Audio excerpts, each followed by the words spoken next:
Assalamualaikum warahmatullahi wabarakatuh. Halo semuanya, gimana kabarnya hari ini? Semoga sehat, semangat, dan belum bosan ketemu sama mata pelajaran ekonomi ya. Jangan khawatir, kali ini kita nggak akan bikin kepala ngabul. Cuma sedikit aja kok. Kalau kalian masih ingat, sebelumnya kita udah bahas soal produksi dan konsumsi. Nah, sekarang saatnya kita lanjut ke tahap berikutnya, distribusi. Karena barang yang diproduksi nggak bakal jalan sendiri ke tangan konsumen kan, kecuali kalau barangnya punya kaki. Oke yuk, kita mulai pembelajarannya. Nah, sebelum kita masuk lebih dalam ke materi, seperti biasa, kita lihat dulu tujuan pembelajaran kita hari ini. Supaya kalian tahu, sebenarnya kalian mau diajak jalan-jalan kemana sih sama topik distribusi ini. Nah, tujuan pembelajaran kita yang pertama yaitu menjelaskan pengertian distribusi dalam kegiatan ekonomi dengan bahasa sendiri. Yang kedua, menjelaskan tujuan dari distribusi dalam kegiatan ekonomi. Yang ketiga, membedakan jenis-jenis distribusi yang ada di masyarakat. Yang keempat, mengidentifikasi berbagai saluran distribusi serta peranannya. Yang kelima, menganalisis faktor-faktor yang mempengaruhi kelancaran distribusi barang dan jasa.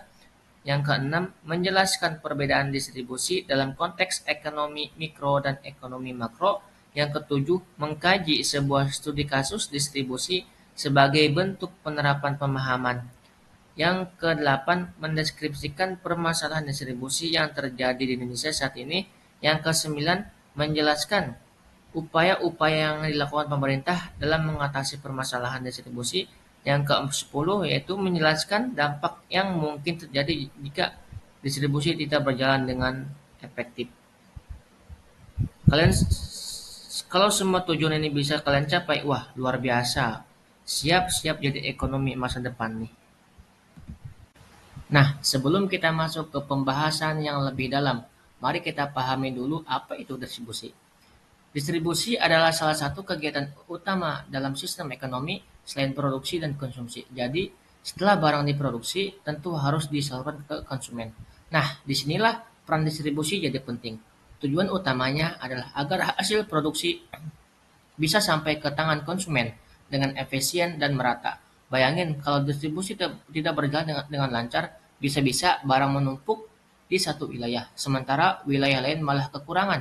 Nah, karena itu distribusi yang baik sangat penting untuk menjaga keseimbangan ekonomi dan pemerataan akses barang di berbagai daerah. Selanjutnya, pengertian distribusi. Secara sederhana, distribusi dalam ekonomi adalah proses menyalurkan barang dan jasa dari produsen ke konsumen akhir. Tapi bukan cuma itu, distribusi juga bisa diartikan sebagai proses pembagian pendapatan atau kekayaan dalam masyarakat. Jadi, distribusi ini nggak cuma soal barang berpindah tangan, tapi juga menyangkut keadilan ekonomi. Dalam praktiknya, distribusi melibatkan berbagai kegiatan, seperti transportasi, penyimpanan, penjualan, hingga pengantaran ke konsumen. Semua itu dilakukan agar barang bisa sampai ke tempat yang tepat, pada waktu yang tepat dan dalam kondisi yang baik. Lalu, apa sih sebenarnya tujuan dari distribusi dalam ekonomi? Nah, yang pertama, tentu saja untuk menyampaikan barang ke tempat yang membutuhkan. Jadi, barang yang diproduksi enggak cuma numpuk di satu tempat saja, tapi bisa tersebar secara merata. Yang kedua, distribusi membantu meningkatkan efisiensi dalam sistem ekonomi. Artinya, proses dari produsen ke konsumen jadi lebih cepat, hemat waktu dan biaya. Tujuan berikutnya adalah mencegah terjadinya kelangkaan di suatu wilayah dan juga menghindari penumpukan stok di tempat lain.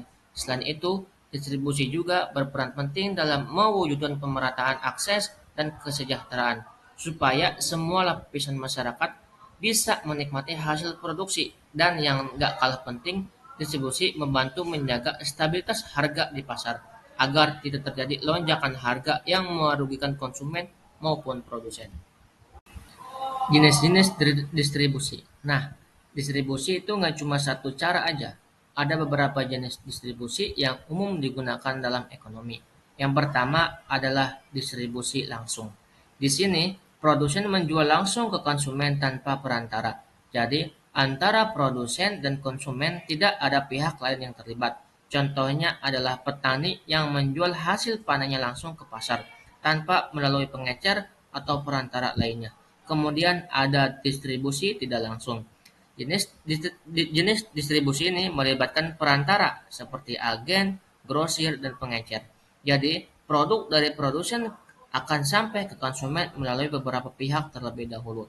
Contohnya adalah produk pabrik yang didistribusikan melalui toko-toko pengecer sebelum sampai ke tangan konsumen. Terakhir, ada yang namanya distribusi semi langsung. Ini adalah kombinasi antara distribusi langsung dan tidak langsung. Misalnya, produsen menjual produknya lewat platform online dan juga menggunakan reseller untuk menjangkau konsumen yang lebih luas. Saluran distribusi. Sekarang kita akan membahas tentang saluran distribusi. Saluran distribusi adalah jalur yang dilalui produk dari produsen hingga sampai ke konsumen. Saluran distribusi bisa bervariasi tergantung dari cara dan strategi yang dipilih oleh produsen. Contoh yang pertama adalah saluran distribusi langsung. Di sini produsen menjual langsung ke konsumen tanpa perantara. Jadi jalurnya hanya terdiri dari produsen ke konsumen. Kemudian ada saluran distribusi yang lebih panjang, yaitu saluran tidak langsung. Misalnya, produk melalui beberapa perantara seperti produsen, grosir ke toko langsung ke konsumen. Ada juga yang menggunakan agen sebagai perantara, seperti produsen ke agen terus langsung ke konsumen. Panjang atau pendeknya saluran distribusi ini sangat dipengaruhi oleh berbagai faktor, seperti jenis produksi, lokasi konsumen, dan strategi yang diterapkan oleh produsen. Jadi semakin kompleks distribusinya, semakin banyak pihak yang terlibat dalam saluran tersebut. Selanjutnya kita akan membahas beberapa faktor yang mempengaruhi distribusi. Faktor pertama adalah letak geografis dan infrastruktur. Akses jalan dan transportasi yang baik sangat penting untuk kelancaran distribusi barang. Kalau jalanan rusak atau jauh dari pusat distribusi, barang akan kesulitan sampai ke konsumen dengan cepat.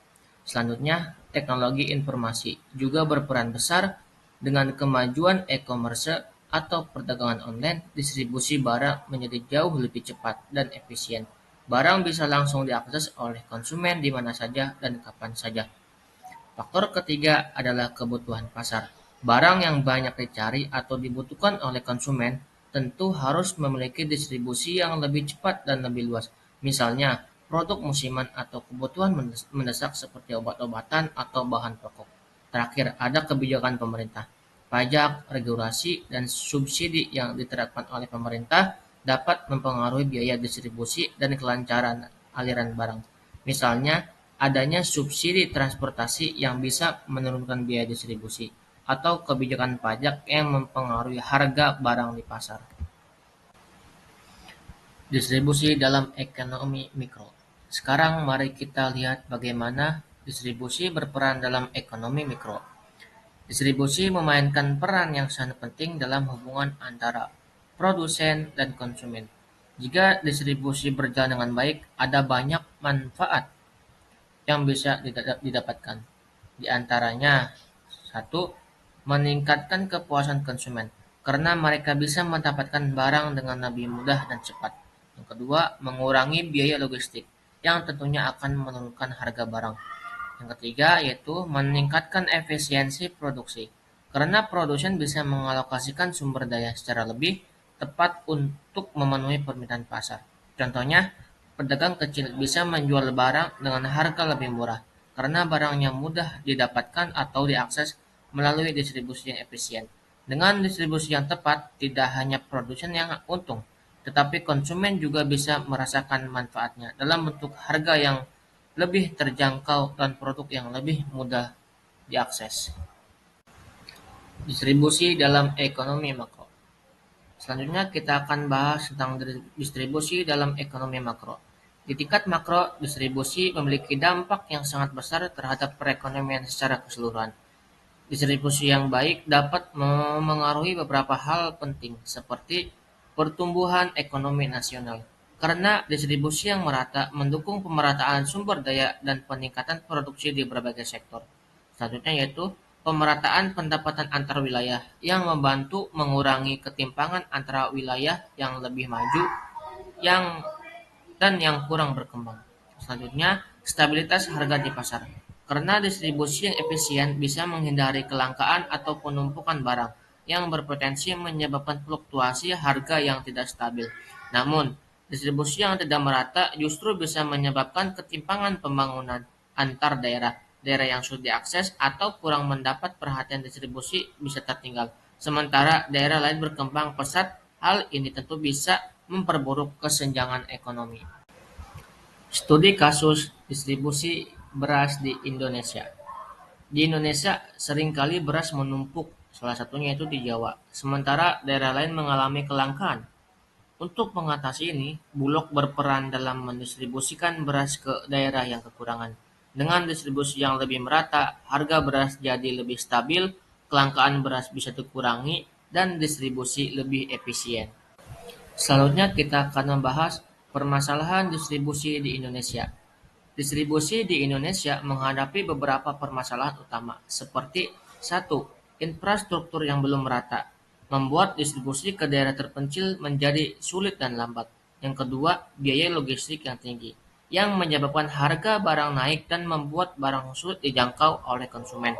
Yang ketiga, yaitu peran tengkulak yang kuat, yang mengatur harga melalui perantara sehingga harga barang seringkali terlalu tinggi bagi konsumen.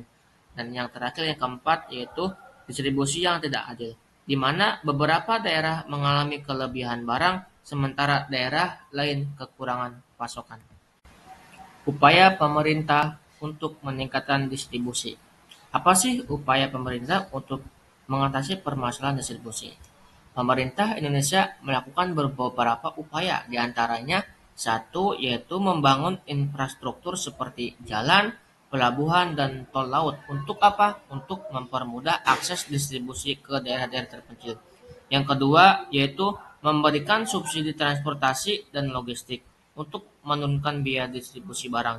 Yang ketiga, mengatur harga barang pokok agar tetap terjangkau dan stabil di pasar. Yang keempat, yaitu membentuk BUMN distribusi seperti Bulog untuk memastikan distribusi barang pokok merata ke seluruh wilayah di Indonesia. Tujuan dari langkah-langkah ini ialah agar distribusi lebih efisien dan merata ke seluruh wilayah Indonesia.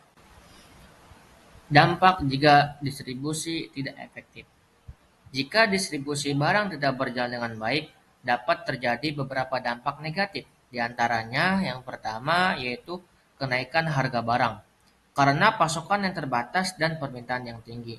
Yang kedua, kelangkaan barang yang menyebabkan konsumen kesulitan mendapatkan barang yang dibutuhkan. Yang ketiga, penurunan daya beli masyarakat karena harga barang yang tinggi dan sulit dijangkau. Yang keempat, yaitu meningkatkan ketimpangan ekonomi karena daerah tertentu bisa kekurangan barang sementara daerah lain justru kelebihan. Dan yang terakhir yaitu ketidakpuasan publik dan potensi konflik sosial akibat ketidakadilan distribusi dan kesulitan dalam memenuhi kebutuhan pasar. Nah, sebelum kita simpulkan materi hari ini, coba kalian pikirkan apa jadinya kalau proses distribusi tidak berjalan dengan baik di suatu negara. Jawab di buku catatan atau di kertas lembar. Setelah beres, langsung kumpulkan ke Bapak ya. Jadi, kesimpulan dari pembahasan distribusi dalam ekonomi yaitu distribusi berfungsi sebagai penghubung antara produksi dan konsumsi.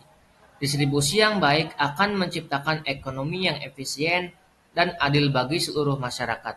Penting bagi kerjasama antara pemerintah, swasta, dan masyarakat untuk memastikan distribusi berjalan lancar dan merata ke seluruh wilayah. Terima kasih telah mengikuti pembahasan tentang distribusi dalam ekonomi. Semoga materi ini bermanfaat untuk memahami pentingnya distribusi dalam menciptakan ekonomi yang lebih efisien dan adil. Jangan lupa untuk terus belajar dan memperdalam pemahaman mengenai sistem ekonomi kita. Sampai jumpa di materi berikutnya dan tetap semangat belajar. Assalamualaikum warahmatullahi wabarakatuh.